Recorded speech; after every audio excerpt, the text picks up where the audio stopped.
Good evening, Tallahassee. I am student meteorologist Zach Law here with your FSU weather update.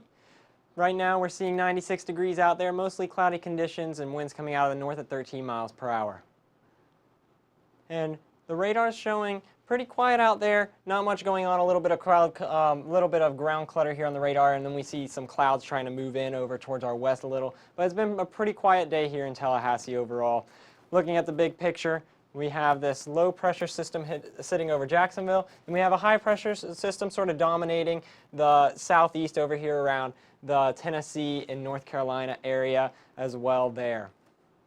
And our 3-day forecast shows a little bit of rain over the next few days, 40% Thursday, 40% Friday, and then 50% on Saturday. So you may want to stay indoors a little bit on Saturday, and if you are outdoors, be aware of some potential thunder showers out there.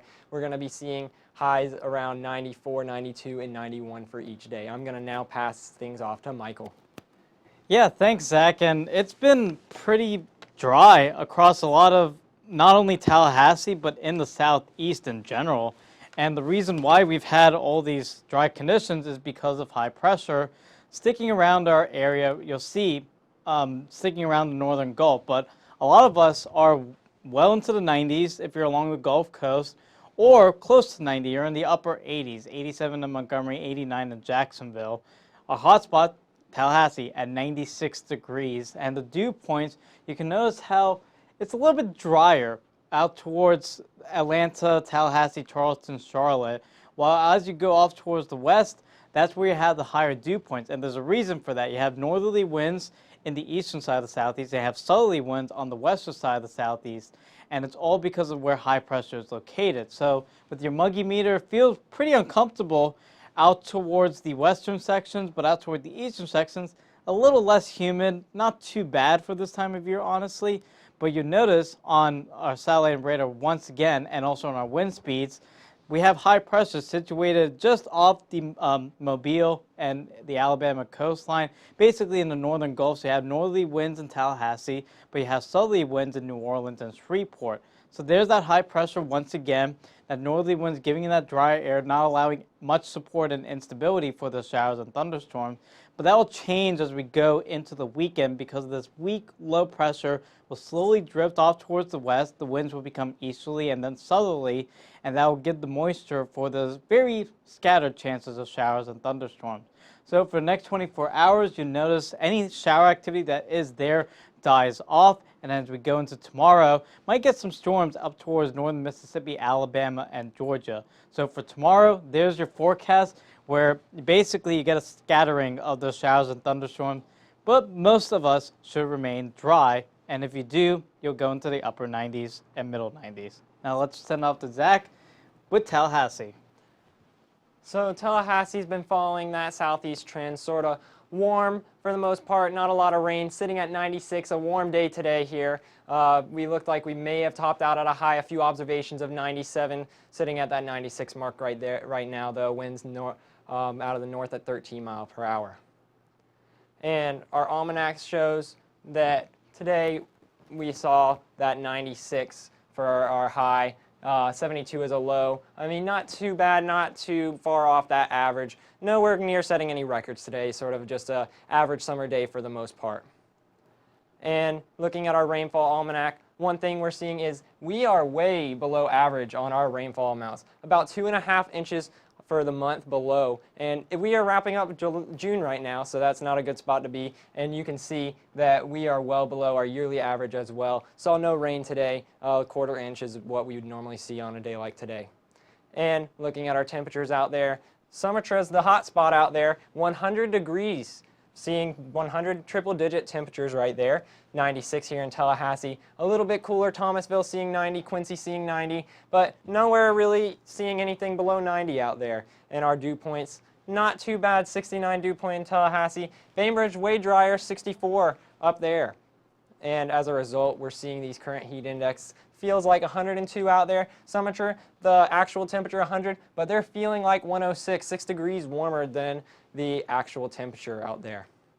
and our wind speed. We can see that wind sort of pushing in from our north, and we can see these winds sort of following the coastline here. We can see some of those effects of the sea breeze, a little bit of convergence over here around the Cape San Blas area, Apalachicola as well. And our satellite and radar has been staying mainly quiet out there, not much to talk about. We can see a little bit of clouds maybe trying to push through out towards our west, but not a whole lot going on. A quiet day here in Tallahassee, quiet and warm. The big picture here, we're seeing this low pressure right here over Jacksonville. We're seeing a high pressure over here, and the high pressure here is what's dominating most of the Tallahassee region. That's what's going to be controlling our weather for the next few days. We're seeing dry conditions today, and as that moves out, we might see some rain later in the forecast throughout the rest of the week. And our wind speeds showing that sea breeze just sort of coasting on through. We can see a little bit of convergence here, and we see some showers sort of push through from our west and towards the west coast. And for the next 7 days, we can see some rain trying to creep through over the next few days, 40% tomorrow, 50% Saturday. That's going to be the big story for the weekend, and we'll be drying out for the rest of the week. I'm going to now pass things off to Michael. Yeah, Zach, and you can notice at the 7-day how a lot of us are hot here in Tallahassee, but that's also a nationwide story. You'll notice with the temperatures across the nation, how a lot of us on the eastern two-thirds of the country, basically east of the Rockies, well into the 80s or in the 90s. 91 in Washington, D.C., 91 in Louisville, and then down towards Tallahassee, 95 at this current hour. Notice a little bit of a cool spot down towards central and southern Missouri. That's because there's a little thunderstorm complex giving some rain and some flash flooding concerns at the time. But now with the dew points, again, if you're east of the Rockies, you have the more moisture to work with. Southerly winds coming in from the Gulf, especially in the plain states.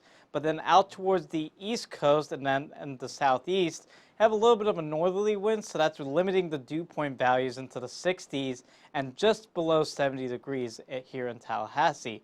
There you can see with the winds, high pressure situated on the northern Gulf, and we have southerly winds on the west periphery of that, and then on the eastern periphery, have those northerly winds. So that's giving the drier air out towards the east coast and the more moisture out towards the plains.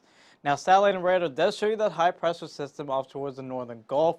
We do have a weak frontal boundary out towards the Great Lakes that's been giving some severe thunderstorms going into the course of today. Had some of these storms become severe in upstate New York, into Vermont, and also into eastern Pennsylvania. You can see 3 severe thunderstorm warning for this line, a broken line of some storm. It should weaken once it gets towards the I-95 corridor and shouldn't be any much of a concern. Out towards southern Missouri and central Missouri in the St. Louis region and also northern Arkansas, had this complex of showers and thunderstorms, and notice how the southern edge isn't moving a lot. So that's why we have a lot of these flash flood warnings in dark red into effect, and also some severe thunderstorm warnings in orange. Out towards the northern plains, we do have some scattered showers, and we should get some thunderstorms to pop up in the next few hours, have a slight risk in effect for this region, and also for the St. Louis area down towards there, because we have a little bit more instability, and we also have a stalled out frontal boundary in this area, so that will cause a slight chance for severe thunderstorms. And then out towards the northwest, have some thunderstorms forming here, which is actually kind of unusual for the northwest. We do have a severe thunderstorm watch and some warnings in effect, and this is the first severe thunderstorm watch issued for this area of the northwest in almost 2 years. So it's very unusual for them to get severe thunderstorms. Again, have a stalled out front in the area, and just that extra instability to give those showers and thunderstorms to just get a little bit severe. And so we have a slight risk in effect for also this region as well. Out towards southern Texas, we have that southerly flow because you're on the western side of that high pressure, so that's causing some showers and thunderstorms with that southerly flow moving up north into central Texas, and they should die off as we go into sunset. Now, as we take a look at what our next 24 hours look like, notice how the complex down towards Louisville and Kentucky really dissipates with the daytime heating, but you'll get outflow from these storms. And watch what happens with that outflow. You get new storms forming in northern Alabama, northern Mississippi, and northern Georgia, so they'll have to watch out for some showers and thunderstorms going into tomorrow. So finally, for tomorrow's forecast, a lot of us are going to be hot and humid well into the 90s, or if you do get a storm, you do cool off momentarily. Now let's send off to Tyler with a very humid but hot Florida. Yep. Michael, just like the rest of the country right now, Florida is hot and it's humid just like much of the rest of the East. Right now we're sitting at 94 in Tampa, Tallahassee sitting at 96. A little bit cooler in Fort Myers because they have those storms rolling through right now, but in the upper 80s to lower 90s for most of the region. Looking at the dew points, we're also sitting in the upper 60s, lower 70s for most of Florida for our dew point temperatures. Towards Key West and West Palm Beach, those dew point temperatures start to pick up a little bit. And going forward, looking at the heat index, because of those lower dew points, Fort Myers is feeling pretty good right now, also because of that rain. But Tallahassee is sitting at 102 right now, so very hot and very uncomfortable here in the Big Bend region. We can see the winds all throughout Florida. We have some breezy conditions, getting close to 13 miles per hour in Tallahassee. In Central Florida, have our breeziest conditions. Orlando sitting at 16 miles per hour, feeling the sea breeze coming from the Atlantic right now. And let's take a look at some of the weather that's going on throughout Florida. And you'll see there's not much to it when we're looking at the north. The Panhandle and Jacksonville, not really seeing anything. A little bit of cloud coverage, but that's about it. As we move into Central Florida, we see the storms moving away from Orange County and Brevard County right now into the southwest. In South Florida, that's where all the storms are really at. In the Everglades, west of Miami, we see the line of rain moving right now. And Fort Myers, we're seeing the storms starting to finally push in. They're going to be really experiencing that within the next 15 to 30 minutes or so. But looking at the next 24 hours, that rain is going to start to dissipate, and we're going to have pretty clear conditions for most of the region until we get until tomorrow afternoon. For tomorrow, though, going to be in the mid-90s for most of the state.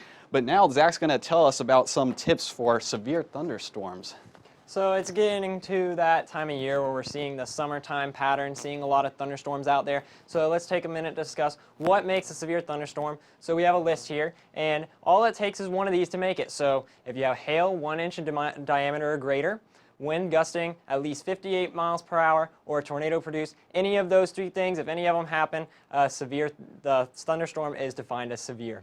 So what's a watch and what's a warning? So a watch means that conditions are favorable. It's usually issued well before, whenever we know that the conditions are going to be right, and it's usually issued to a certain time of when it might expire. Thunderstorm warning means that it's been detected and reported, usually by radar or some other reliable source that we may have. And what to do in a severe thunderstorm: be sure to head indoors whenever you know that conditions are favorable, and keep an eye on the radar. If caught outside, you want to avoid open spaces and isolated objects, metallic objects, and you don't want to be on high ground. And I'm going to now pass things off to Tyler. Thanks, Zach. It's important to keep these things in mind, even though it might seem a little bit obvious not to go outside during a thunderstorm. It's important to keep these tips in mind to make sure you stay safe. Right now in Tallahassee, though, we're not looking at thunderstorms. It's 96 degrees outside, mostly cloudy. We see some hazy conditions still here in the region. Zooming out to the rest of the Big Bend region, we're sitting in the 90s throughout most of the Big Bend, and Sumatra was at 100 earlier in the show, but they've cooled down to 96 now, and our dew points a little bit lower than what they were earlier in the week, but still pretty high by the coastline. Carabel sitting at dew point temperature of 76. Bainbridge feeling a little bit better at 64 right now, and that's what our muggy meter is showing us. It says they're a little muggy. They're not smiling, but they should. For this time of year, you're not going to be completely dry, but this is about as great as it's going to feel. Carabel, though, they're feeling the oppressive mugginess right now, and you can see it in the feels like temperature, with Carabel sitting at 104. Most of the coastline is feeling pretty hot right now because of those higher dew points, and we can see this northerly flow coming through that has kept the sea breeze relatively close to the coastline, hasn't really pushed through the more interior regions of the state, and that's why the dew point temperatures are so much higher, closer to the coastline. As for wind speeds, Tallahassee's our high mark at 13 miles per hour right now. Our satellite isn't really showing any rain at all. A little bit of clutter on the ground here in Tallahassee, just some very tiny spots, maybe some sprinkles north of Panama City, but that's all you're really going to see here. And tonight we're going to get down to 73 degrees. Still going to have about a 20% chance of rain before 9 p.m. I wouldn't bet on the rain coming, though. Not very likely. The winds are going to stay pretty calm. Planning out your day tomorrow, going to feel pretty nice at 7 a.m. sitting at 73 degrees. By the time we get to noon, though, picking up by almost 20 degrees in temperature, and those rain chances will pick up by 4 p.m. and temperatures will get up to 94. So make sure that you don't forget your umbrella. And let's take a look at our 7-day rainfall forecast. For the next week, we're not really expecting much rain in Tallahassee, just 0.1 to about half an inch of rain. But those rain chances will be pretty high for the end of the week going into the weekend. Rain chances will start to drop at the beginning of next week, going to get hotter and drier.